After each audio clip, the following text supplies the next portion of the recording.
Siyanibingelela nonke balaleli egameni lenkosi yethu Jesu Kristu. Makube kini umusa nokuthula okuvela kuNkulunkulu uBaba wethu nasenkosini kuJesu Kristu owazinikela ngenxa yezono zethu ukuze asophule kulelizwe elimbi lamanje ngokwentando kaNkulunkulu. Izwi lenkosi kuJesu Kristu leli olalele njengamanje. Izwi lenkosi kuJesu Kristu lapho sishumayela khona, sifundise, siphinde sihlole imibhalo engcwele ngokwentando kaNkulunkulu kwindodana yakhe uJesu Kristu inkosi nomsindisi empilweni zethu. Sizocela kubo bonke abantu abalalele ukuthi sonke sibe namaBhayibheli njengamanje ukuze sonke sizofunda kanye sibe nokuqonda imibhalo engcwele njengoba sifundiswa nanjengoba sishunyayezwa.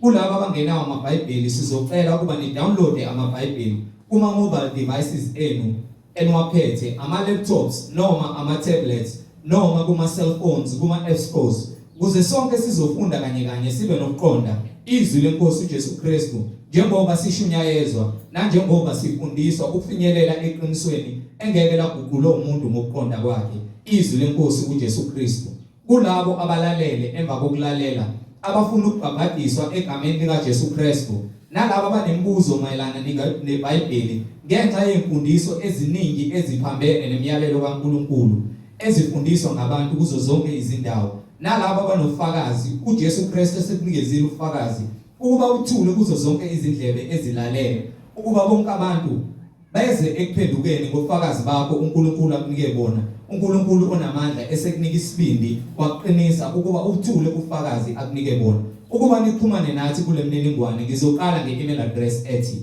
izwilenkosi.ujesukristu@gmail.com, izwilenkosi.ujesukristu@gmail.com, noma i-cellphone number noma i-WhatsApp number la ungaxhumana khona nathi ubuze yonke imibuzo onayo noma uthumele ufakazi uJesu Kristu akunike bona. Ngizoqala inamba ithi 066 566 9245, 066 566 9245. Balaleli nani nonke enilalele, izintshumayelo ziyatholakala ku-YouTube lapho ungahlala khona phansi uphethe iBhayibheli lakho ulalelisise lokhu umoya ongcwele akushoyo emabandleni kaKristu. Ku-YouTube uzosearcha, usubscribe, upress the notification button ukuze ngaso sonke isikhathi uzoyithola izimfundiso ezisiholela kwinhlanzeko, ezisiholela ebungcweleni izwi lenkosi uJesu Kristu. Ku-YouTube uzosearcha uthi izwi lenkosi uJesu Kristu, izwi lenkosi uJesu Kristu. Ungakhohlwa ukusubscribe, ungakhohlwa futhi nokusharisha ilink nazo zonke izihlobo zakho, ikakhulukazi bonke labantu ohlanganyela nabo ngaso sonke isikhathi manihlanganyela nithi niyamdumisa uNkulunkulu ngomoya nangeqiniso, nifakazelana ukuthi uJesu Kristu uyinkosi nomsindisi empilweni zenu, ukuze wonke umuntu ahlolisise imfundiso asuke efundisa kube ngabe uJesu Kristu ukuyifakazela yini njengakho konke esifundiswa khona siholwa sishunyayezwa ngakho kufakazelwa imibhalo egameni lenkosi yethu uJesu Kristu. So ku-YouTube sharisha ilink nazo zonke izihlobo zakho uthi izwi lenkosi uJesu Kristu. Ake sivala amehlo simbonge Baba wethu osezulwini nokuthi izwi lakhe lingene emphefumulweni wethu ngaphakathi enhlizweni zethu ukuthi libe imbewu eyona esiholela isikhiphe kuzo zonke izimfundiso ezidwebisayo. Baba wethu osezulwini, manigcwelise igama lakho Nkosi uJesu Kristu. Umbuso wakho mawufike ezimpilweni zethu semhlabeni njengasezulwini. Usiphe namhlanje isinkwa sethu semihla ngemihla. Usithethelele amacala ethu, usiphe namandla okuthethelela bonke abasonayo. Size singangenise ekulingweni, kepha sinqobe isitha sethu uSathane ofuna ukusidukisa, asixabanise nawe uNkulunkulu onamandla. Ngokuba umbuso ungowakho namandla nenkazimulo uJesu Kristu uyinkosi nomsindisi. Amen. Siyabingelela nonke balaleli, nani bazalwane enilalele. Sihamba nomfowethu uMhlengizondi ozobe sihola enaba kabanzi umoya ongcwele esihola ekhazimulisa kule ndawo egameni lenkosi yethu Jesu Kristu. Sheshisa uvule iBhayibheli lakho sihambisane kule ndlela yokungcwele egameni lenkosi yethu Jesu Kristu. Amen. Amen. Sinibingelela bazalwane egameni lenkosi yethu Jesu Kristu. uJesu Kristu inkosi. Siloke sithule bona ufakazi ngayo imibhalo nangalo iBhayibheli ekuyiyona incwadi esinikiwe ukuba siyazi sihambe ngayo ukuze sifinyelele eqinisweni. Ayikho enye indlela umuntu angazakhela yona noma unganikwe yona omunye umuntu. Iyodwa indlela uJesu Kristu yena uyindlela neqiniso lokuphila. Ukuthi uyindlela neqiniso lokuphila. Bonke abafela uJesu abafe bephila ngendlela yakhe nangeqiniso lakhe bayakuphila okungonaphakade embusweni kaNkulunkulu. Yizwi eliphilisayo, akukho kunye ongaphezulu kwezwi. Abantu abaningi bafa ehlane bephuma eGibhithe. uNkulunkulu wakhipha abantu amakhulu 600 noma 600,000 abantu abakhipha bahamba be-72 baye eGibhithe. Kepha ehlane esebakhiphile abaningi bakhona bafa beshawa ngomlilo, ngezifo, beshawa nayizinyoka ngenxa yokungakholwa izwi. Ngaphambi kwemisebenzi khona izwi. So izwi lona lesiholele kulungeni kwaNkulunkulu. Ngaphandle kwezwi ngeke sipheleliswe uNkulunkulu. So siyambonga uNkulunkulu ngabaprofethi bakhe abangcwele abaphathisa izwi bathembeka basishiya nembalo njengofakazi. Njengamanje sesibonga ke uNkulunkulu ngendodana yakhe yona yodwa ayithumela ezweni ukuba izofela thina zoni, izoba umhlatshelo ophilileyo ngegazi lakhe nangomzimba wakhe, sikwazi ukuthi sithethelelwe izono zethu uma sivuma amacala ethu, siza kuye ukuba asihlambulule ngesikezo samanzi ngezwi. Ngakho ke siyambonga inkosi yethu yokuphila uJesu Kristu ngabapostoli bakhe abangcwele abaphatha ubufakazi abakhetha ukuba babe ufakazi bazo zonke izinto azenza, bephuma bengena naye bemphatha, bathola amandla avela ngaphezulu emva kokuba behlalile kwisithembiso ayibanike sona sikaMoya oyiNgcwele. So manje uma sikholwa sikholelwa ukuthi singagcini ngokuhamba ngezwi but sibe noMoya oyiNgcwele okuyena osiholela eqinisweni lonke, ukuba uthi iqiniso liyakusikhulula. So sidinga iqiniso likaNkulunkulu ukuze siphile sipheleliswe kuyena. Ngaphandle kweqiniso nokuphelela kobungcwele bethu ngeke sifinyelele embusweni kaNkulunkulu. Indlela yaNkulunkulu isetshenzwa manje ngayo imbhalo ukuba kumele siyazi. Abafundisi abaningi bayabarobha abantu ngenxa yokuthi balambile, bafuna ukuhlala emaphaketheni enu. Khona nathi sizihluphekela abakhathali bafuna nabo ukuba umthwalo. Mase bepheca ivangeli bashumayele lokho okufunwa abantu, hayi lokho okufunwa uNkulunkulu. Bese ke abantu bagcine sebelandela abafundisi, hayi izwi. Ngokuba umfundisi wami ukuthi uthe, so mina mengikhomba phansi ngithi lithini iBhayibheli, wena uthi wena uzwa umfundisi wakho. Manje ke ngaphandle kweBhayibheli nangokuqonda imibhalo ngeke size sibe nayo indlela esiholela uNkulunkulu. Sifanele ukumazi uNkulunkulu ngqo ngezwi lakhe. Sifanele ukuthi bese simazi sikwazi ukulenza izwi lakhe, singabe ngabantu abalizwayo izwi bangalenzi. Ukuze ke siphelelise lo mngcwele ekuthiwa siyafuna mesifuna iBhayibheli. Ukuze noma sekufika umfundisi wamanga ezokutshala into engekho eBhayibhelini ukwazi ukuthi uhlole imimoya. iBhayibheli isho njalo lithi ihlolele imimoya. Ngokuba baningi abaprofeti bamanga abaphumile ukuzodukisa abantu. Isona sikhathi ke manje lapho kugcwaliseka kunezinhlobo eziningi zezimfundiso ezingekho eBhayibhelini, kepha abantu baphatha amaBhayibheli. Kepha bayavilapha ukuvula amaBhayibheli abo, bayavilapha ukufunda. Banesikhathi sakho konke okunye. Angathenga ithikithi ukuhamba yobuka umculo, kepha uhlule ukuze esontweni mahala azozwa nje into ezomnika ukuphila. Sathane lithi iBhayibheli akezi ngaphandle kokuzontshontshwa nokubulala nokufuphisa. Imphefumulo yabaningi ithunjiwe ngenxa yokuthi abakholelwa iBhayibheli, bakholelwa abafundisi. Umfundisi wakho ukunika iziwasho, ukunika izintambo, ukunika amafutha, ukudlisa utshani, ukufutha ngedumu, ukufunza izinyawo zakhe. Niyakwenza konke lokho. Ngoba yini banithembisa uwangala, bona bayizigqila zesono uqobo lwabo. Siyambonga uNkulunkulu ukuthi senzele umusa sakwazi ukufinyelela eqinisweni ukuba sikwazi ukuthi imibhalo siyazi ngaye not ngabantu ngokuba yena okwakhe aqhathaniswa nomuntu okwakhe kuphela. So uma ezambula kuwena ukwenzela umusa ukuba wena uthola ukuphila. Kuba kuwena njengomuntu ukuba wena uyafuna ukusindiswa noma cha. Ukuba abakwenyama abanako kwenyama kepha bakamoya abanako kamoya.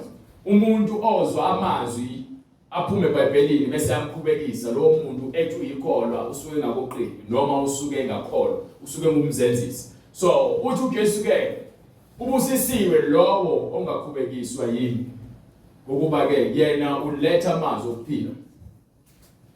Yadlula unombuzo kaSis Precious Collinson, Oli Precious Collinson. Uyabuza ukuthi ngabe ezemidlalo noma isport siyisono yini noma ngabe yini kulomhlaba umuntu ayenza ayithande ngaphezulu kwaNkulunkulu loyo nto iyisono. Ngokuba loyo nto uyenza isithixo sakhe. So awuna iBhayibheli isifakazisa ngale ncwadi le lapha kwincwadi yaMathewu sahluko 10 from verse starting from verse 29. Funa ukukuvezela ngeBhayibheli bese ngiqhubeke ngichaze ngoba lento le uyayiveza ngizophinde ngiveze futhi izinto eziqhubekisa abantu emngcweleni. Incwadi ngokuba Mathewu isahluko 10 iverse 29. Yes sir. Akuthengwa yini imizwilili emibili ngendibilishi na? Thina ke imizwilili emibili ilapha abayingcosana abathengwe ngegazi likaJesu.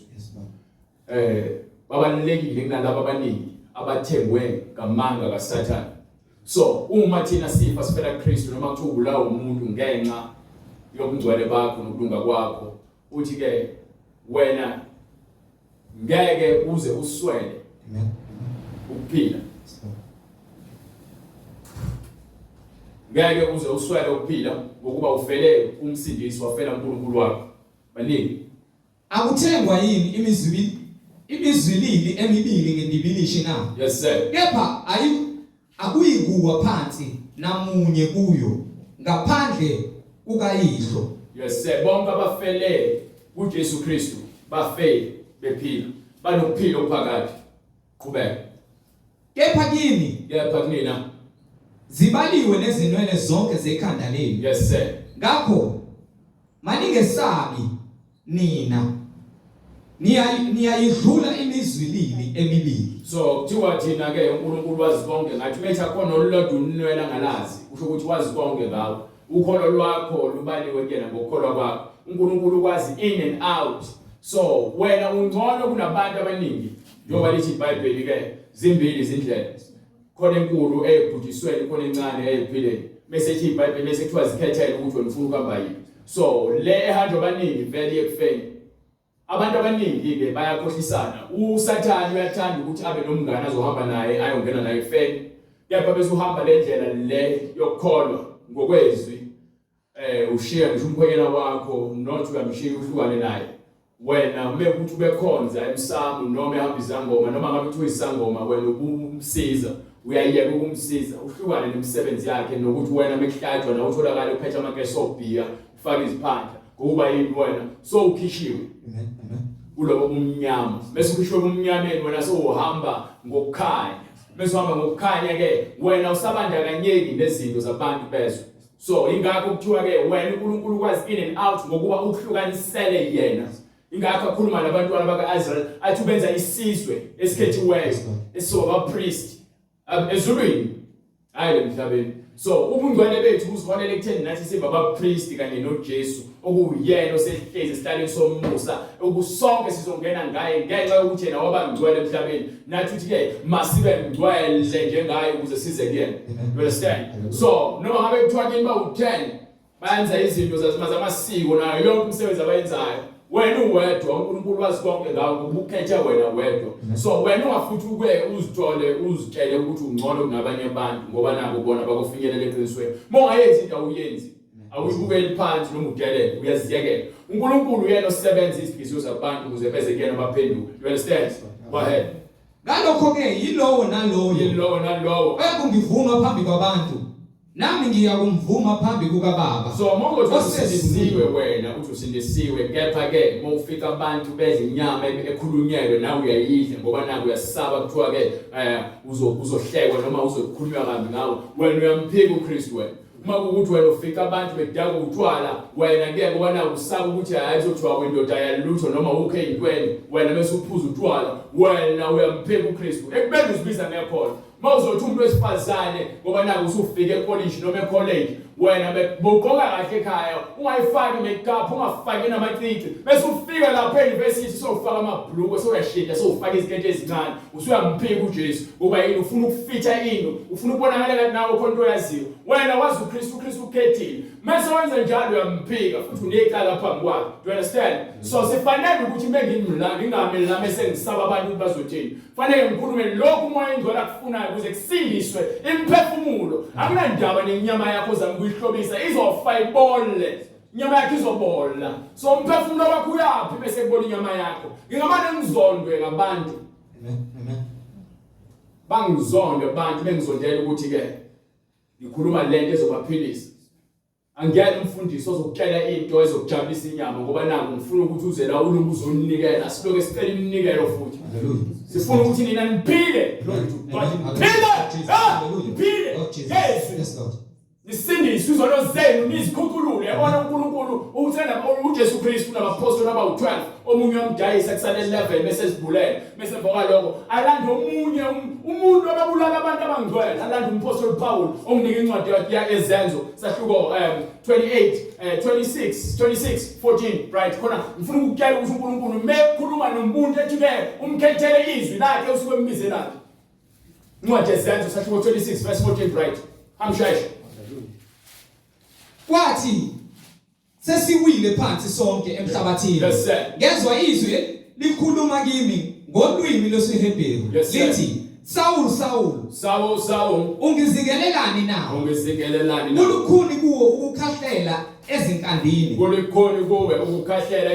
kepha mina ngathi ungubani Nkosi na inkosi yathi mina nginguJesu omzingelayo kepha sukuma ume ngezinyawo zakho ngokuba ngibonakele kuwe ngalokho ukuba ngikumise ube isikhonzi nofakazi walokhu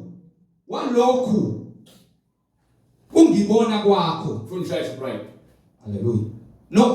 No walokho engizakuzibonakalisa kuwe ngakho. Yes sir.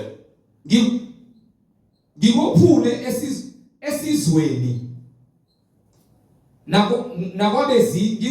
ngikuphule esizweni nakwabezizwe engikuthume kubo ukuvula amehlo abo ukuba basuke ebumnyameni baphendukele ebukhanyeni. Yes sir. Basuke emandleni kaSathane baphendukele kuNkulunkulu ukuze bamukele ukuthethelelwa kwezono nesabelo phakathi kwabangcwelisiweyo ngokukholwa kimi. Iyona ke uJesu athi mekhetha umuntu ubafundise ngezwe amkhethelayo ukuvula amehlo kwabangabona abalethe ekukhanyeni ababiyekisa indlela zabo zokumnyama beze kuJesu bazokholwa ngezwe ukuze abantu basindiswe bathethelele izono zabo. Isono siqala kuAdam noEve sizophetha lapha kuMose ukuba ke uMose akamlalelanga uNkulunkulu esihlanu ngesikhathi ethi akamkhazi ngolise noma amngcwelise ethi ke shaya idwala noma khomba idwala ngentonga lo ephethe ukuze khipha amanzi uMoses walishaya wona ngokuba akakwenzanga lokhu uNkulunkulu ayekufuna. Mase kufika uJesu ufika umoya ingcwele aphilekele agcwalise ubungcwele bukaNkulunkulu ngaleyo ndlela ingakho evuka ethuneni ngosuku lwesithathu mase ekhazimuliswa abuye ahlala insuku eziwu-40 nabapostoli bakhe abavula ukuqonda emva kwalokho bese ayahamba ngokuba yini uzosindisa. So lokho akutshela abapostoli kubufakazi ukuthi bonke kwincwadi yaLuka sahluko 24 verse 46 bonke abantu abahamba ngezwi bamele ukuthi noma ngabe kuthi umfundisi noma kuthi umbishop kumele ukuthi wena wenze lokho okubhalwe phansi. Mawenze into ephambene nento ebhalwe phansi, wena umfundisi ozihambela ngezinkanuko zakho uhambe ngeBhayibheli. Futhi umfundisi wamanga ngokuba uhleli kwisisekelo. Yonke into engikhuluma afanele isekelwe eBhayibheli. Yonke into oyifundisa afanele isekelwe eBhayibheli. Ukuthi wena uzosifundisela ukhiphe izinto eziseBhayibhelini ufake zakho akuselona likaKristu. Sekuyisinagoge likaSathane lelo. Incwadi ngokukaLuke isahluko 24 from verse 45. Yes sir. Khona wayesevula ingqondo yabo ukuba baqonde imibhalo. Wayesevula ingqondo yabo esebuye kufeni ukuze baqonde imibhalo. Wathi kubo kulotshiwe kanje ukuthi kubhaliwe kanje ukuthi kuza kuhlupheka uKristu. Yes sir.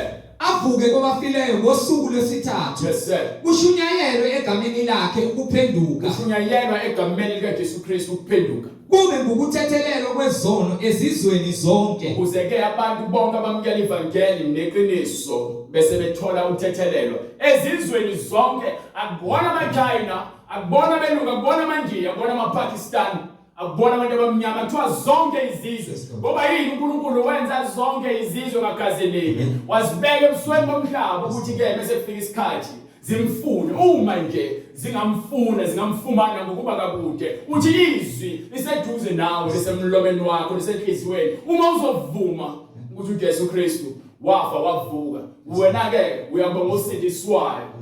Izwi livela uNkulunkulu uvezwa ngezwi. Bese ukukholwa kuvezwa ngokuthi wena ukholwe izwi waphenduka. Izwi eliphendula umuntu akusiyena umuntu ophendula umuntu. Angisoze ngaphendula noyedwa umuntu. Kepha ke lo Nkulunkulu uyasebenza kumina, uyena lo osebenza abantu. So angilali ngibheke phezulu batho kufanele ngithini namhlanje khona bezokholwa. Yini ngabathembisa yona khona bezoza njalo. No. Lo uSathane. Umuntu othaba amacebo ngezinto zikaNkulunkulu uSathane lo. Ngesikhathi ukuthi uNkulunkulu uzobusisa ngemoto noma ngeke. uNkulunkulu uyakwazi ukubekela wena. Uthi ke funani umbuso kaNkulunkulu nokulunga kwakhe bese kuthi zonke lezi zinto ziyakunezezela. Khona izinto ekumele sizifune ezibalulekile njengemfundiso. Ngoba kusiza nje uNkulunkulu yothandaza umoya ongcwele uNkulunkulu onamandla ngicela ukusize ngemoto. Kepha mawuphuma ubona makhelwane yakhe inhliziyo yakhe ithi xhefi. Jesus hallelujah. So kusashoda ngokugcwalisa. Wena samani ufuna ukuthi uNkulunkulu akufundise ukuthethelela ababonayo ngokuba na ufuna ukuthethelela. Uthi ukusiza ngani ukuthi ufuna ukuthethelela kuyena. Kepha wena uthetheleli umosha isikhathi sakho. Mawukuthi uzofana lo inhliziyo uyaphatha esikogweni. Izwi kaNkulunkulu lifana nenkemba ebukhali hlangothi zombili. Yahlola lihlolisise lingene lisike lidabula yonke into ngokuba lidila nemidlinzo yomuntu. uNkulunkulu ngumoya ofuna nathi sibe naye ngobungcwele. uJesu Kristu uthi uletha ukuthula emhlabeni, kepha futhi akakulethanga ukuthula emhlabeni ngokuba ekhaya bawu3 ba against 2 bawu2 ba against 3. Yini ngokuba ke uJesu Kristu usefikile. Bese fikile uKristu wenza ukuthi abantu bayizitshela bathi wena uyazitshela wena. Uzitshela ukuthi ungcwele ngoba nako ukholwa uJesu wenza konke uJesu athi kushoyo. Ngamanje kibe isilima sikaKristu nokwesilima sikaSathane. uSathane angeke ongasazi isigwebo sakhe. Amen. Yes Lord. Into ezele emhlabeni nje ukuze kuzomangalela abazalwane abakhubekise ukuze ke bese kufika isikhathi sokufa bese kubhubha umhlaba noma ufa namhlanje wena ufe ukhonza uSathane ngokufeka amanga untshontsho uqamba amanga utaka utshwala uphinga ukuthakatha inzondo yinene futhi ungahloniphi. Hallelujah. You understand? Izona izinto lezi ezisikhatsha noNkulunkulu. uNkulunkulu ufuna sibe msulwa phambi kwakhe sithobeke. Uthi ke lapha mebe kwenza kabi vuma ukuthi wenziwe kabi. Ungaphindiseli okube ngokubi ngokuthi impindiselo ngeyakhe. Ngoba thina mesiziphindiselela sona kakhulu. Wena mawukuthi uthi umuntu wenza kabi nawe wenza kabi. Niyefana. Ngokuba meba nje uSathane ukufaka umoya kaSathane ovumela. But uJesu phela wahamba wawuquliswa lapha wala nofakazi bamanga azange azazidefend ngoba wayazi umvuzo ukuthi yena lebo abakwenzayo welutho kunaloko kusazobehlela bonke lababenza ukubi. So yena mele ngizosiphambanela uthi bathethelele baba lento abenza abayazi. Qhubeka lencwadi yaMathewu ngoba ngifuna ukuphuma yona ngifuna ukucacisa lento evuka icacisa mayelana nendaba zokuzibheka wena bengaphezulu.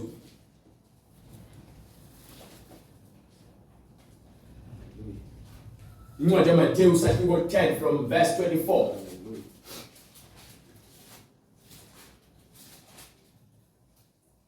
Incwadi ngokukaMathewu isahluko 10 from verse 24. Go ahead.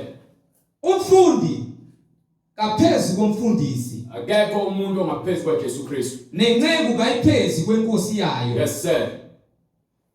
Kumanele umfundi abe njengomfundisi wakhe. So mina ngifanele ukwenza lokhu uJesu Kristu wakushilo nalokho akufundisile. Akufanele ngizenze umuntu ongaphezulu.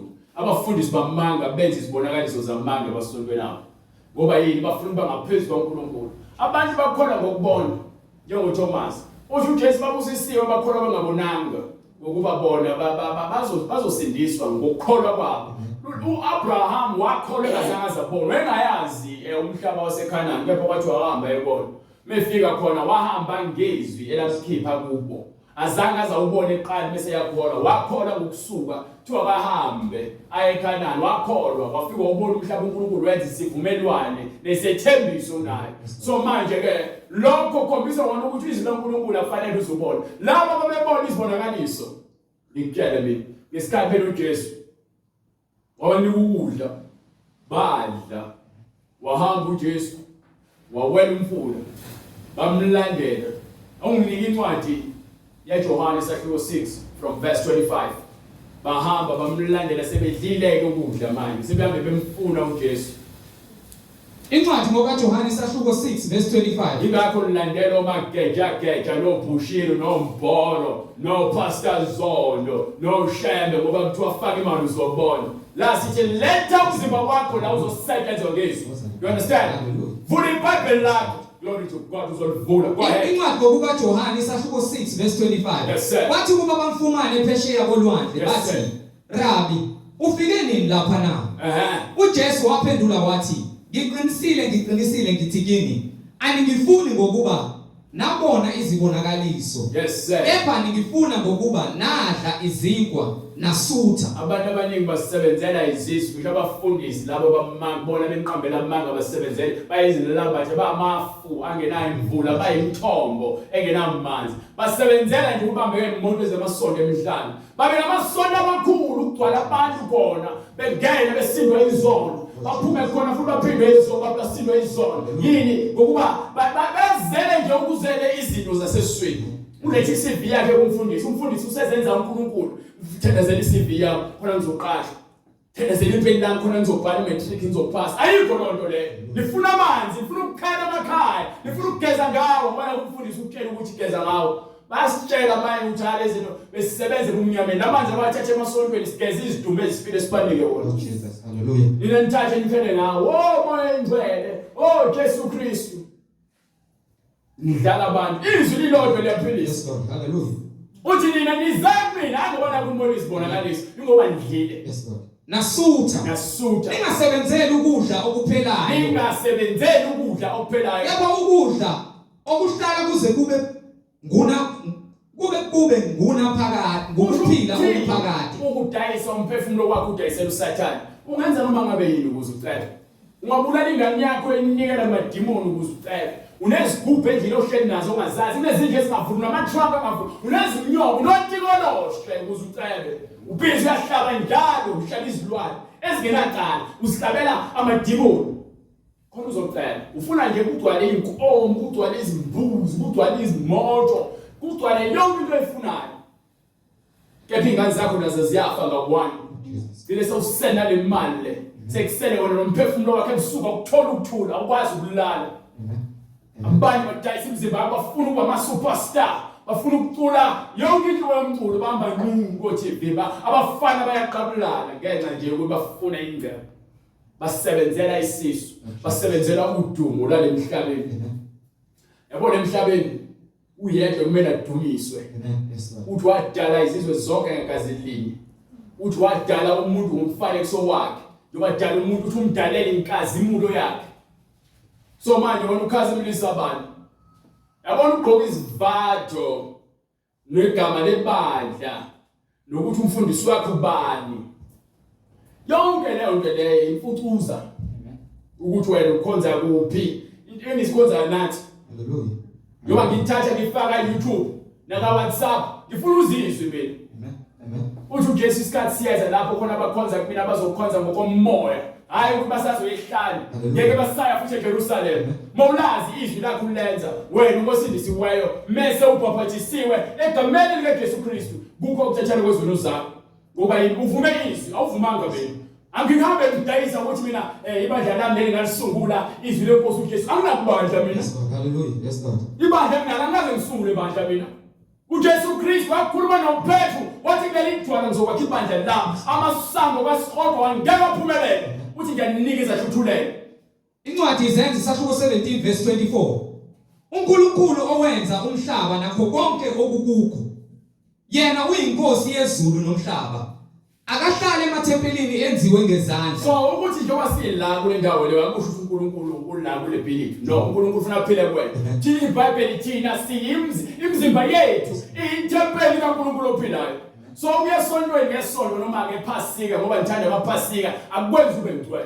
ngoba mobuyele ekhaya uyoshisa ugwayi mobuyele ekhaya uyophamisa ibhoke ngaphila mobuyele ekhaya uyongena kufebeni you understand lokhu ama video that usabhizi usabanjwa amabhluku umuntu wesifazane usabanjwa izingubo umuntu wesilisa ubhizi uthanda ukuzihlobisa nenwele zokufakela akuzone zakho soze namazinya ntobezelayo nanofakayo akubona wakho uNkulunkulu kudalile waphelela wena hambe uzifunela lokho kuzojabulisa inyama yakho ngoba ulalela uSathane utshela ukuthi awuphelele uNkulunkulu uthi uphelele Sathane ulwa nokuthi wena ungapheleli uNkulunkulu udale izizwe zonke ngakazelisi udale izwe nomhlaba ukuthi ke simkhonze ngokomoya ngokuqiniso Mowazi izwi kaNkulunkulu wena ngisho ukuthi uhlala phakathi abantu abawu1000 abangakholwayo mawulenza izwi uNkulunkulu uyakhazimula kwena baningi abantu abaphenduka ngenxa yakho ngaphandle ukuthi uzuvula umlomo wakho ushumayela ngesenzo sokuthi wena uyisibani sezwe you understand futhi akakhonzwa ngezandla zabantu ngokungathi kudinga utho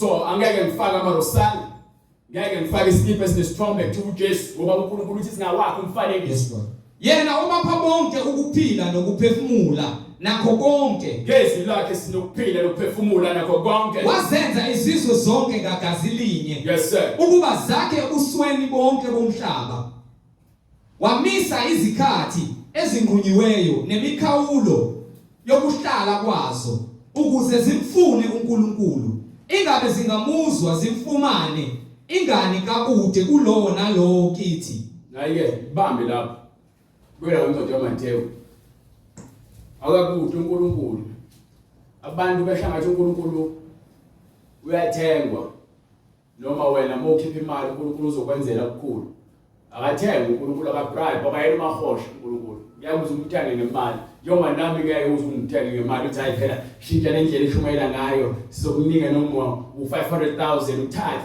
500,000 akuhambe nawo yes Lord Jesus hallelujah umphefumulo wami ubiza ngaphezulu kwalezinto esinazo emhlabeni umphefumulo womuntu uyabiza angikhathali ukuthi ngabe ubani noma ngabe kuthiwa nina senamlahla njalo la useyisidakwa ngeke aphinde shintshe uNkulunkulu angamphendula amen ambuyisele ngoba umphefumulo wakhe uNkulunkulu akhathalele wona ingakho uthi wani methu uNkulunkulu ningathi ngabantwana bakaAbraham ungani mabesontweni uzwele ukuthi wena ungcono ngoba nabaFarisi benza njalo bathi ke thina sikholwa uMoses asibona abafundi bakho sabafundi bakaMoses belaka ukuphila so uma wena unikwa ithuba lokuthi uphile impilo yobungcwele iba isibani phakathi kwabanye abantu ukuba abaningi bazama ukuthi bazenze ngcono kunabanye abantu ngoba nabe basindisiwe awuhleli awuzondi awukhuluma amahlaya ngasile awubuki futhi izinto ezongcolisa umphefumulo wakho ngokuba umbhalo ukuthi le ncwadi yomthetho mayingasuka emlomeni wakho nasemehlweni akho dlinza ngayo ubusuku nemini nyeke kuma ezingcingweni lapha nikhulume ngabanye abantu nyeke ubhizi imbhalo ofola lapha yanibhizi no flip ama channel lapha nibuka wonke ama series ama drama angcolile ingane zenu nibuka nazo abafana beqabulayo ngabe ingane yakhe isibuya nomfana ngakusasithi nayi boyfriend yami obaba nayi boyfriend yami ayinkinga mntanami phela uNkulunkulu nje wadala nje ubunjena wena umfana kepha nentombazane ngaphakathi amanga kuhlaza la uNkulunkulu udala izinto eziwu2 umfana nentombazane indoda nowesifazane bayindodakazi so ke akhona phakathi nendawo umfana uthi wena ke mawuzibuke sibukweni bontombazane uSathane uvale ngakho konke ukubona ukuthi wena ubone nje into engekho abantu abanje uma wenkohlisa babona izinto ezingekho fana umuntu ongakaze asho ukuthi okwena uthi wena indaba ungizonda oh Jesus ngihlangana lapho nawe beze kuzonda engathini wabathini kimi wena yeso ulento umoya kaSathane okwenza ukuthi wena ungabi nakho uzethemba i-confident noma i-self esteem ngesingisi angisho uzethemba ukuthi wena uzibone ukuthi uNkulunkulu ngokuba lokho ke kusho ukuthi wena uzenza umuntu ongaphezulu kaNkulunkulu. Manje ke asibuyele ngapha ke kwincwadi yakhe uMateyu usahluko 10 verse 25. Yes sir. Kumanele umfundi abe njengomfundisi wakhe. Yes sir. Nenceku ibe njengenkosi yayo. Nenceku ibe njengenkosi yayo. Uma bebizile umninindlu ngokuthi uBeelzebub, uma bethenga uJesu Kristu noSathane kakhulu abendlu yakhe, demoni kangakanani abantu abakholwayo. Ngakho ke ningabesabi ngokuba akukho okusitshekeleyo okungayi kwambulwa. So uyamphika uKristu phambi kwabantu noma uyakholwa ngapha uphilisa kwezwe ngoba uthi abazalwane bakubone ukuthi akukho okufihlakele konke kwambuliwe phambi kwakhe. So ungasabi abantu ngokholo lwakho, liphile nje ukholo lwakho ukhululeke, not ukuthi ukholodela abanye abantu. Phila impilo yokungcwele ukhululeke, yiba umzalwane esontweni noma ebandleni nangaphandle, ukuphile ubungcwele, ubingelele nalabo abakuzondayo, ubakhulekele labo abakuzingelayo. You understand? Usisiwe nxa bekuzonda bekuzingela ngenxa kaJesu Kristu. Angisho ngokuthakatha kwakho, angisho ngenzondo yakho, ngokuba Kristu. Uma bezozondela umngcwele bakho iBhayibheli kusisiwe ngokuba lokhu bakwenza kuba profeta abalandulela thina. So ayikho into enhle eBhayibhelini noma kulesikhathi samanje ukuba usho njalo umshumayeli uthi akhona utho olusha ngaphansi kwezulu. Lokho kwakhona kukhona kusazoba khona. You understand? Isizukulwane esidala sidlulile besingezwa. Namanje kukhona esinye isizukulwane eziningi izizukulwane ezidlulile. Ngisho abantwana bakaIzrael ababenikwe izwi kaNkulunkulu bokuqala kuthiwa banikwe izwi, bahluleka ukulenza izwi. Ingakho uNkulunkulu wazizela yena enyameni. Emva kwalokho levangeli ngenxa ukuthi akubezwa sebebulala indodana yakhe. Alithatheke levangeli manje loshunyezwa bonke abantu. Akusenziwe indaba yokuhlatshwa kwezilwane manje nokugcina amasabatha nokuthi ke ngigcina imikhosi indaba yephasika. Mongayazi into yeke. Amen. Yeke yakhala mina. Ngoba kubhaliwe ukuthi nina okuphela incwadi le eshodala. Uqale kwincwadi yaseKolose sahluko Kolose kale Galatia bright sahluko 4 from verse 10 bese ungincwadi yaseKolose 2:16. Funa ukuvezela ukuthi lezi zinto engizikhulumayo zibhalwe phansi ukuthi singaloke sinaka izinto engenamsebenzi. Kuthiwa thina sisindiswe ngegazi, sisindise ngezwi, kuthiwa masenze izwi leli elibhaliwe imiyalelo ewu6 noma ewu7. Hlonipha uyihlo nonyoko, ungabulali, ungeke, ungabe ufakazi wamanga, ungaphiki, uthanda umakhe bakho njengokuzithanda. Bese kwakhona umyalelo omkhulu kwenayo yonke ethi uthanda uNkulunkulu wakho ngenhliziyo yakho yonke nangengqondo yakho nangomoya wakho nangamandla akho onke. Uma ugcwalise lokho wasungihambela wemfundela incwadi kaMateyu kusukela ku chapter 5 uze kufika chapter 7 lozo zincwadi uzifunde bese wenze zonke izinto ezibhalwe kulo ncwadi yokuqedile emgcweleni. Yomqedile ngokuba lezo zincwadi izona ezibonela ekutheni uma uJesu ethi angizange ukuzobhubhisa ngizogcwalisa uzo-understand ukuthi uthini. Yes, alonto le. Akekho umuntu ozobahlulela ngezinto ezazenziwe esingumthetho, ukuhlatshwa kwezilwane, ukugcina amasabatha, bese kuba yini ukugcina imikhosi, nokuguquka kwezinyanga. Zonke lezo zinto apply manje. Azinamsebenzi. Angicelebrate iPhasika. iPhasika ngidla ubusuku nobusuku. Yabona njalo ebusuku ntambama mengithola ithuba. Nabafowethu nodadewethu nomama siyahlangana ngo7 kuya8. Sidla ukudla. Sikade ukudla, sithathe iwayini, sithathe isinkwa esingenamvubelo, kuthiwa uroti. Bese bhoka lokho sibusise, bese bhoka lokho sithathe isinkwa afunde iBhayibheli umfowethu asho ukuthi uJesu wathi abathe isinkwa wasibusisa, wasiyasiphula wasinika abafundi bakhe. Wathi abathandi lokho kungumzimba wami, bese aphinda thathe futhi isitsha esinewine phakathi. Asiphuze ijuice, siphuze iwine lengempela futhi. Ngoba noma bephuze iwine langempela, azange baphuze ijuice, azange baphuze ifake noma imitation noma idrink, baphuza iwine. So esontweni lemi niphuza ijuice noma idrink niyezenzela kuthiwa nimoshiwe incwadi eseKolosiyani. Abaningi babuthaka bagula ngenxa ukuthi benza lezi zinto lezi zikaNkulunkulu ngokuthanda kwabafundisi babo. Nidla isiko sikaNkulunkulu esakusidla nisidle ekseni, nisidle emini. Isidlo nomini. IBhayibheli lithi kusihlwa. Yes, Lord. uNkulunkulu ekhuluma noMoses.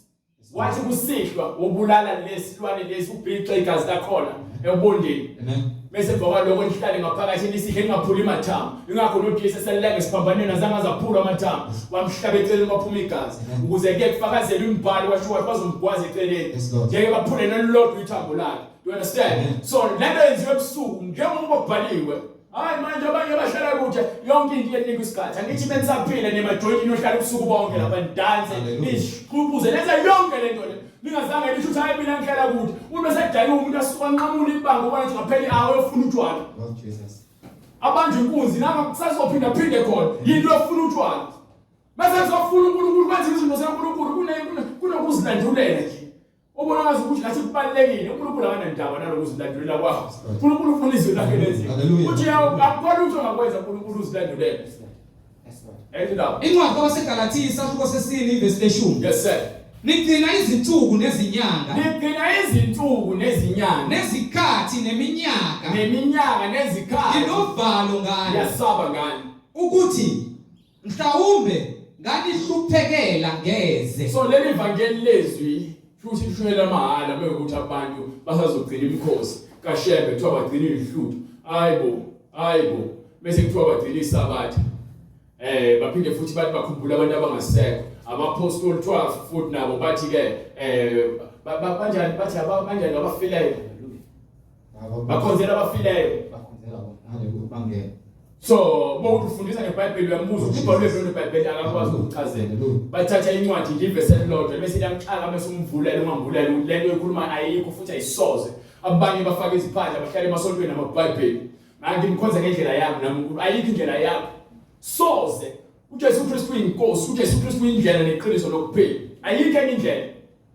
Iyona kuphela. So mawudlula leyo ndlela wena unasabela embusweni kaNkulunkulu. You understand? Baningi incwadi yeLuzayo yaseKolose 2:16 futhi nayo.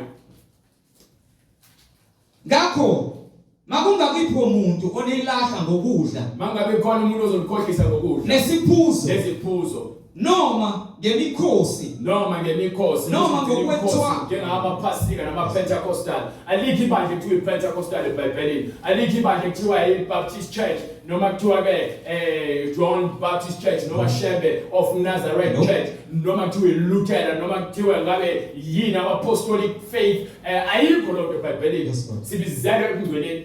Mufuna ukuba ungcwele singaziqambela igama lebandla. Ingakho kunamapolitiki nokwahlukana emabandleni ingangenelwana ngokuba nobani ibandla lakhe. Oh Jesus. Uzohamba nalo esihogweni ibandla lakho lelo. Uzohamba nalo ephakathi esihogweni. Ingakho uJesu ke mekhuza bethi ke kwenziwa yini abafundi bakho badle ngezakhe ezingageziwe njengosiko labantu abagcina usiko labantu abadala. Uthi uJesu prophet uIsaiah wakhuluma kahle ngani nabazenzisi. Nithatha imithetho nomyalelo yoyihlo nithatha nibeka ngaphezulu komyalelo kaNkulunkulu. Oh Jesus. Uthangiyona into engena emlomeni buye ngcolisa umuntu. Kephi lezi zinto ezingaphakathi enhliziyweni. Bese befika abapostoli bakhe bethi uyazi ukuthi ukukhuluma kanje abaFarisi baqhubekile. Uthi hayi bayeke. Bayizimpumputhe. Lord. Bahola izimpumputhe. Uthi impumputhe behola impumputhe zonke ziyaphansi esihogweni. Hallelujah. So yabona lokho esikhumelayo sikhumayeleni ukuthi wena uthi Hallelujah. ayeshaya into ye-1920 lela ngokusho isikhathi sakhe wefanele ukuphenduka. Hallelujah. Uyeke umfundisi wakho namanga akhe uphume futhi ebandleni lamanga ngoba iBhayibheli bosukholwa iqiniso lithi ungaboshela ejokweni nini abangakholwayo. Ufunani khona umnyama onabekanye. Ufunani khona izithixo wena kuyawazi ukuthi umzimba wakho ithempeli kaNkulunkulu. Kukuphi phakathi kongalungi umahluko phakathi noma udlelwane phakathi kokhaya nobumnyama. Yes Lord. Bukuphi. Ngakho akungabikho umuntu onilahla ngokudla nesiphuzo. Yes sir. Noma ngemikhosi. Noma ukwethwasa kwenyanga. So zonke lezi zinto ezamsebenzi. Zonke insuku uyabona mawugcina iValentine, udlala iValentine, iMandela Day, ujabulisa lezo zinto, Christmas, umosha isikhathi sakho. No, amasabathi yazi lo nasibima asabathi. Siyaziphila ngomusa. Sisindiswe ngomusa ukuba basenze izwi. Imiyalelo kuphela esenza siphelele uNkulunkulu. Akhona lokhu wena otshela umfundisi wakho. Mangase kuthiwa siyawazi amaBhayibheli. then singabakhululekileyo. Yes, Lord. Masimazi umoya ingcwele uqobo lwakhe singabakhululekileyo. Kepha besahamba ngokuthi hayi ngeke mina ngicela lo mfana omncane engayinjena. Lo mfana lona ucotshwa ubani? Ubani usonta kuphi? Ubani lokufundisile? Yabona la into yakudala. Abantu besifazana kusafanele bamboza amakhanda bebezosonta emagqoka noma kanjani. Siphila ngaphansi komusa. Lalela. Wena mfundisi owesisathane. Yes, Lord. Uzohamba naye futhi ubaba wakho nesihogweni. Akekho umuntu ozokuphuma la eBhayibhelini athi uhamba noNkulunkulu. Yes, Lord. Hallelujah. Yes, Lord Jesus. Mawujabulisa umfundisi wakho ukuthi uvuna ukuthi uhlale esonweni. Wena umosha isikhathi sakho wena vele uhlale ekhaya ngoba yiko lento iyele esontweni. Amen. You understand? Amen. Phuma ke lamanje ubele ngale incwadi eMathewu khona sovala. Incwadi ngokuba Mateyu isahluko 10 Yes sir. verse 26. Yes sir. Ngakho ke ningabesabi ngokuba akukho okusitekelelwe okusitshekweleyo okungayi kwambulwa Go ahead. nokufihliweyo okungayi kwaziwa. Yes sir. Lokhu enginitshela khona Lokho ngiyabona ebumnyameni ebumnyameni. ukhulumeni ekukhanyeni Go ahead, right. nalokho engikuzwayo Yes sir. endleleni ushumayeleni phezulu kwezindlu. Shumayela phakathi kwabantu lento izweni. Hamba bright. Ningabesabi abubulala umzimba bangenamandla okubulala ababulala umzimba noma inyama kepha behluleka ukubulala umphefumulo. Kepha kakhulu mesabeni onamandla okubhubhisa nomphefumulo nomzimba esihogweni. Wena usaba bani? Wena usaba umfundisi wakho. Umfundisi wakho mesithi mbuze phela lento efundisayo ukuthi kube eBhayibhelini. Uthi hayi nje phela umgcojo kaNkulunkulu mina ngiyamsaba. Hawu ubaba akho ihlo lapha. Ngena baba wakho lo muntu baba wakho sezulwini. Mekuthi baba wakho ke lo naye esihogweni. Nisaba abafundisi. Mina ngithi mawuza la, woza neBhayibheli lakho. Mesuza nalo. Noma ngabe yini ufuna ukungibuza ngayo khona eBhayibhelini, uzongibuza. Angithomi ngalezi zinto lezi. Ngoba ngifuna ukusiza wena. So ukuthi umfundisi wakho uthini? Angina ndaba futhi angingene. Kepha bekhuluma amanga ngizomambula futhi phambi kwabantu ukuba yini uhola abantu. Mengikhuluma naye impeleni uzongigolozela nje. Kepha bengitshela izimvu uthi hey! Akuyani malusi lo. Uqashiwe lo. Bese qhamuka izimpisi uzobaleka nishiye zinqakhe izimpisi. So ke sixwayisa abantu sixwayisa abafundisi. Abafundisi abezwa because bathwele bajabuliswa izikhundla. So mengaze kuthiwa bangibophela uzomafuna ungibulala mina ngiyajabula kunenkinga mina. Ngisho uNkulunkulu akabathethelele ngokubona kusamnyama kubona. Kuba bebemazi uNkulunkulu bezoshumayela izwi lakhe. So asinakusaba sisaba abantu ngenxa ukuthi ke sifuna abantu ukuthi sizincengele kubona. Hayi akabuzwa uNkulunkulu umuntu ubuza umbuzo wakhe hawu mfundisi ukuphi la ukushumayela eBhayibhelini la ukuthi ke yethi Maria ucwebileyo besithandaza. Hayi awubuza umfundisi awubuza uNkulunkulu awuyena uNkulunkulu wena. Sifuna ukuthi uphendule abantu abafuna impendulo ngeBhayibheli. Umsebenzi wakhe lowo. Nani mina ukuthi ufakazi bakaJehova. Sifuna la. Yes Lord. Yabona akhombise lencwadi. Hallelujah. Lama comic book anophathana noPopeye siwafuna. Sifuna la. Yes Lord. Hallelujah. Hlala usekele. Amen. uNkulunkulu akazasho ukuthi ke anozakhela ke izincwadi eceleni bese nambe lofundisa abafundi nenzi abafundi ayelalela umuntu akufanele eze kuwena umcontrol ukuthi akafunde kanjani. Mina ngithi uma ufika la kumina thatha iBhayibheli lakho uqale kwincwadi yeGenesis. Funde khona uzophuka kwincwadi yeRevelation. Ngalo sikhathi ufunde ngalo sikhathi uzongibuza uma khona into ongayiqondi kahle. Sizohamba. Angidingi ukuthi ngivule incwadi engekho eBhayibhelini. Ngithi ke vula incwadi yokuthi, vula incwadi yokuthi no. Ngizokutshela nje ukuthi lonto esho ukuthi hamba uvule incwadi yokuthi ngoba yini? Lento ingaphakathi kumina. Akuthathanga ngisho 2 years. Thathanga ngino 3-4 years uqalana. Ngengalazi iBhayibheli. Kuthi uNkulunkulu uyaphila ngempela ngoba uzifakile kumina wangenza ukuthi ngimazi. So mina ngishumayela yena ngishumayela mina. iBhayibheli yona into okuyikrema. Ucabanga ukuthi uzothina abantu ukuthi uNkulunkulu ungacabangi ukuthi uzothina noma uhlezi ukuthi uzothina ngoba mina ngizofaka amazwi ami emlomeni wami. Yobe ngasakhuluma noma sokhuluma ubaba washo usezulweni. Banike bright sekufuna ukuvala manje. Isikhathi siyahamba nezwi ufuduma. Akuthengwa yini imizwilili emibili ngendimishi na? Hayibo. Yabo lo mthatha kwakho ungazazi ukuthi ubephi. Ngifuna uverse 20 uverse 34. Starting from verse 33 ungalo umntana emungazi uzohlala. Incwadi ngokuka Mateyu isahluko 10 verse 34. Yes sir. Ningasho ukuthi ngize ukuletha ukuthula emhlabeni. Yes sir. Akizanga ukuletha ukuthula kepha inkemba. Yes sir. Yenkemba, inkemba yizwi likaNkulunkulu. Yabona kwangishumela, ngishaya ngenkemba. Ngishaya ngenkemba, ngishaya ngesando, ngishaya ngembazo, ngishisa ngomlilo. uNkulunkulu ungumlilo oqothulayo. uNkulunkulu uthi kuJeremiah izwi lakhe lifana nesando liphihliza amatshe. Uthi ke uJohane uMbhaphatisi ibekiwe izebe ezimpandeni yonke imithi engatheli izithelo ezifanele izothatha ishawe phansi ifakwe emlilweni bese kuthuke izwi laNkulunkulu liyinkemba. Lona ke liyasika.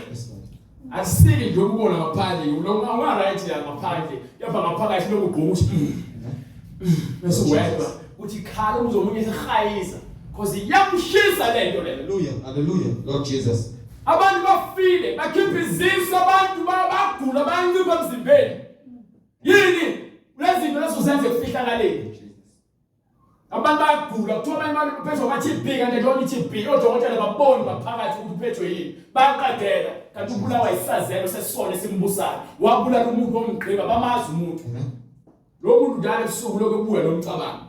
Ngisho bayagela yoboshwa ungakavumi igesi izono zakho uzofike futhi ugwegele emhlabeni phinde wagwethe ezulwini. Hallelujah. Ngesono sakho.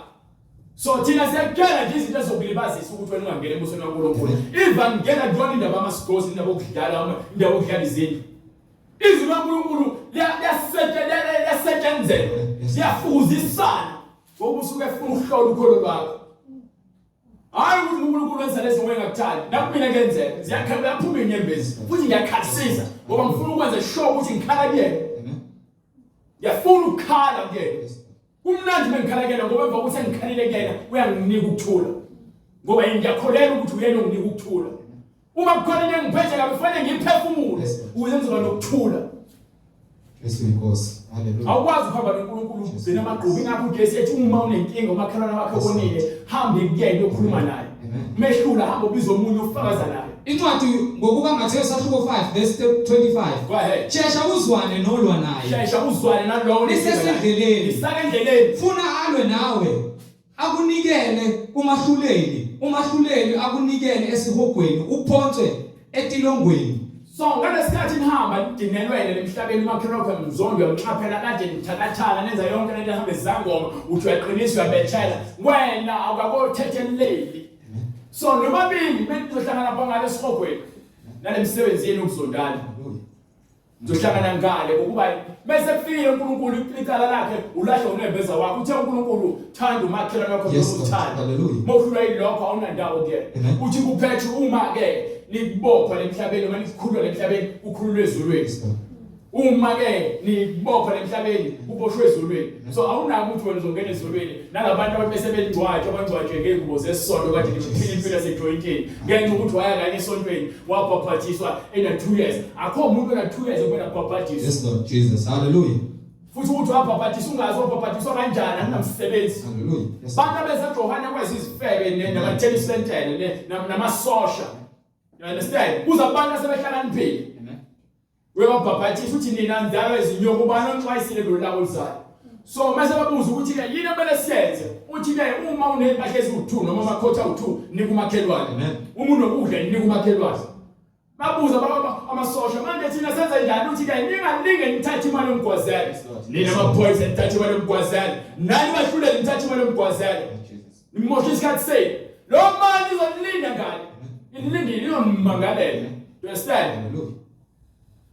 Uthi uJesu bese kuthethelelile hamba ungakusona. Akwazi ukuthi uJesu uhlale esonweni. Uthi hamba ungakusona. So simele ukuthi uJesu thina sithi besiphila kuyena sikafuna ukona. Sihlezi sizihlola sizinuka amakhwapha sibheke ukuthi ngaba sambi nodakeni ukuze sokwazi ukuthi sihambe le ndlela yokungcwele ngokukhululeka. Awuhlali nje uvela ukuthi usuke sowusindiswe kanye sowusindiswe nomphelo ubona kwabhaphathiswa. Yahanjwa le ndlela. Thoke gijima umncintiswano. Hallelujah. Awukwazi ukugijima umncintiswano uhlale ume kanje. Ubabuke. Uphinde emuva futhi uhambe. Uphinde ubuye futhi ufake umuntu ekhaleni. Ulokuthi uncede ucabango sihamba isikhathi. Uzosala bazobeqetha uqashula intambo bese kuthi uyabhala icompetition. Uzosala ngemuva nesithupha sakho sincela. So lapho lomncintiswano wonke umuntu as much as sikunika izwi lenkuthazo, as much as isikhuleka ndawonye, kepha imisebenzi yakho uyenza wedwa. So wonke umuntu uyahluleka ngemisebenzi yakhe, awahlulelwa ngokuthi ke wena ubuhamba nomuntu ongakholwa, wena ukholwa. Wonke umuntu uyahluleka ngemisebenzi yakhe. Ukuthi usindisiwe ingane yakhe ayisindisiwe, ingane yakhe izohlela imisebenzi yakhe, wena uzohlela imisebenzi yakhe. Wonke umuntu uzohlela imisebenzi yakhe. You understand? Funda bese khona kufike le part efuna ukuyichaza ukuthini. Ningasho ukuthi ngize ukuletha ukuthula emhlabeni.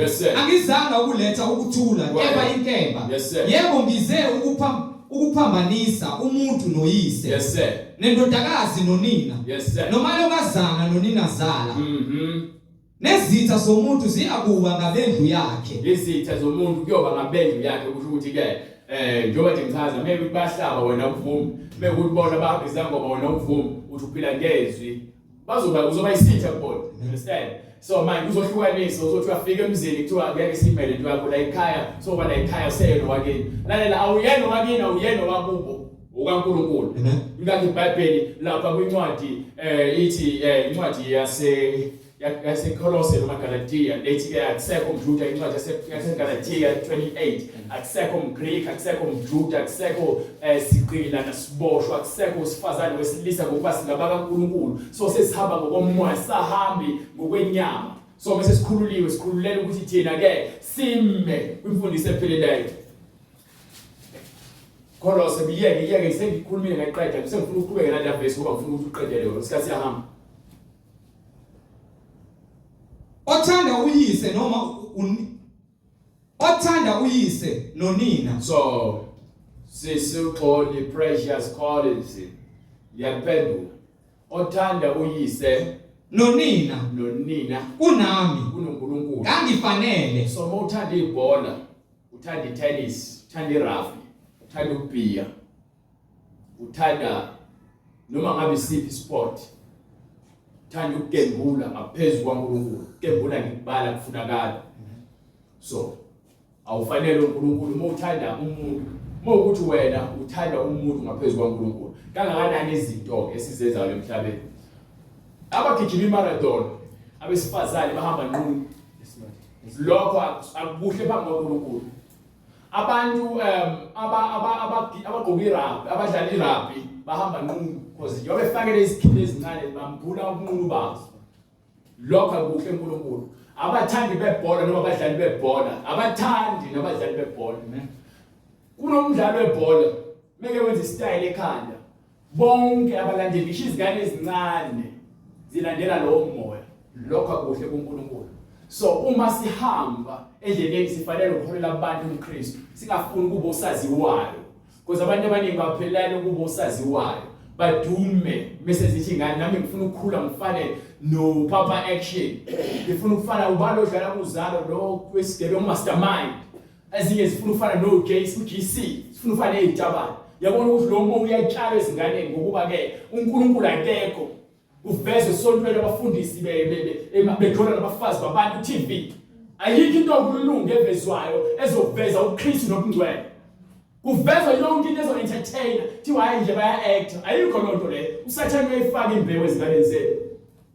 Ingakho ingane zenu nizifaka amaruji namacici, nizifake niziluka amakhanda, nizifake izinto emiyeke namabhonke ngathi izangoma. Niyazithwasisa ukuthi izikhule zibo Jezebel zibe yifebe, zibo mahosha ingane zenu.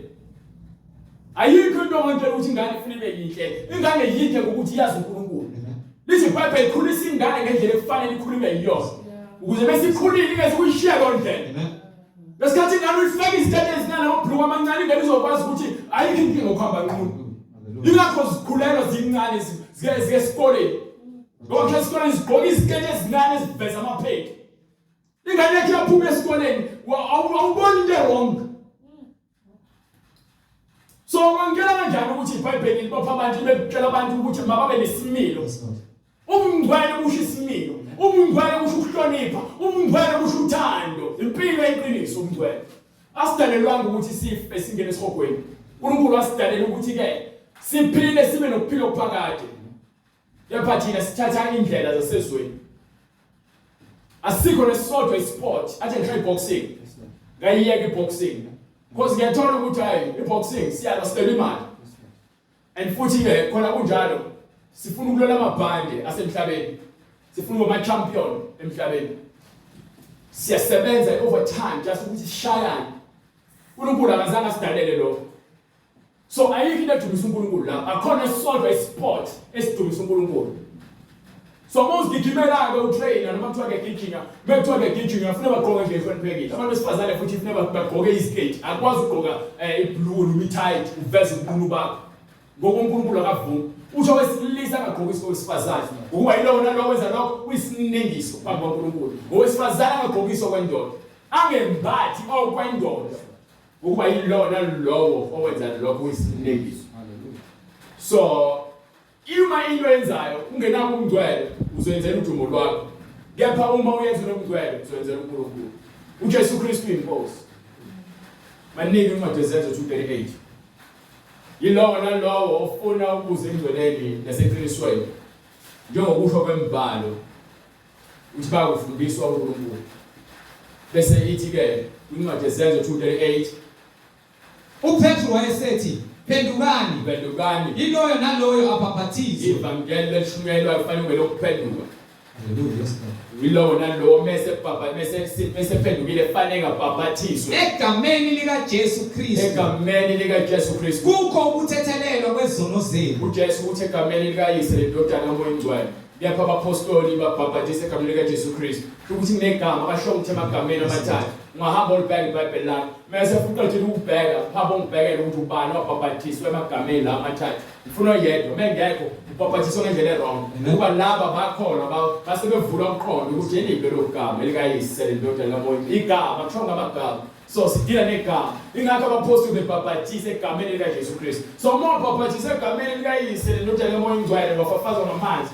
ubhaphathiswa ngendlela errong Papa uJesu wakhuluma ukuthi uma ungazange ube umoya namanzi ngeke uze ungene ebusweni kaNkulunkulu abaningi babhaphathisiwe kwathiwa baphakamise izandla bavuma uJesu basho umthandazo wesono akho umthandazo wesono umthandazo wesono ukuvula izono zakho uNkulunkulu uma lokhu repeater into esho umuntu mina Nkosi Yesu Kristu ngiyamamukela inhliziyo yami ayisho lonto leyo pendukani hambe uncwadi yaMateyu 6 hambe ufunde ukuthi kuthiwani izokutshela ukuthi mokhuluma noNkulunkulu hamba uphinde uhambe uyawuzwa futhi mawusola kwincwadi yakhe uDavide incwadi yamaHubo sesihloko 53 from verse 1 umuzwa ukuthi uDavide ukhuluma kanjani noNkulunkulu evuma izono zakhe so iBhayibheli lisibonele incwadi yesibonelo ukuze sibe siza uNkulunkulu size ngendlela yokuqonda ukuthi uNkulunkulu sihamba kanjani naye so wayesethi uPetru pendukani yilowo nalowo abhaphathiswe egameni likaJesu Kristu kukho ukuthethelelwa kwezono zenu yes sir khona niyakwamukeliswa yobe senamukeliswa isiphiwo sikaMoya oyingcwele sidayiswa esamahalo